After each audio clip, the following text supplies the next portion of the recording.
ఇవాళ మన యుద్ధం దేశంలో మోడీతోనైతే సందర్భ సాయం ఇవ్వాలక జిల్లా రంగాలు ఇవాళ ఊరూరు తిరుగుతున్నారు. 10 ఏళ్ళు మేము అధికారులున్నాం, మిమ్మల్ని దోసుకున్నాం, మిమ్మల్ని అవమానించాం, మమ్మల్ని మన్నించండి అని నేను చెప్పదలుచుకున్నా. 100 ఎలుకలు తిన్న పిల్లంట తీర్థయాత్రలు పోయిందంట, అయ్యా నా తప్పైంది మన్నించండి. ఇవాళ పిల్లా రంగాలు చాలే శోభరాజు ఇంట్లో వండుకుంటే ఉత్తగా వండుకోలే బీఆర్ఎస్. మన జరిగిన ఎన్నికలలో బోర్డు మొక్కలేసి పొక్కలు మీద ఎరగొట్టే బీఆర్ఎస్ వాళ్ళు బోర్లో వండుకున్నారు.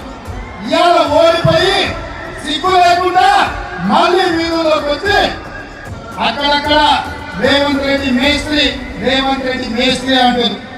అవును బిడ్డ, నేను మేస్త్రిని. మీరు విధ్వంసం చేసిన తెలంగాణను పునర్నిర్మించే మేస్త్రిని.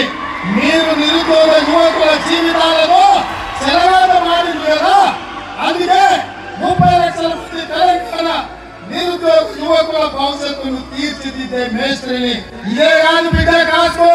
మిమ్మల్ని 100 మీటర్ల గోతి నుంచి పాతి పెట్టి మీకు గోరి కట్టే మేస్త్రిని. మిమ్మల్ని గోరి ఇవాళ నుంచి రాబోయే పార్లమెంట్ ఎన్నికల వరకు మనం కష్టపడాలి. తెలంగాణ రాష్ట్రంలో 17 పార్లమెంట్ ఉంటే కనీసం 14 సీట్లైనా ఈ తెలంగాణ రాష్ట్రం నుంచి గెలిపించాలి. అప్పుడే ఢిల్లీలో ఎర్రకోట మీద 300 జెండాలు ఎగిరేస్తాం. దానికి మనమందరం కష్టపడాలి. మనం కష్టపడాలి అంటే మనమందరం కలిసి పని చేయాలి.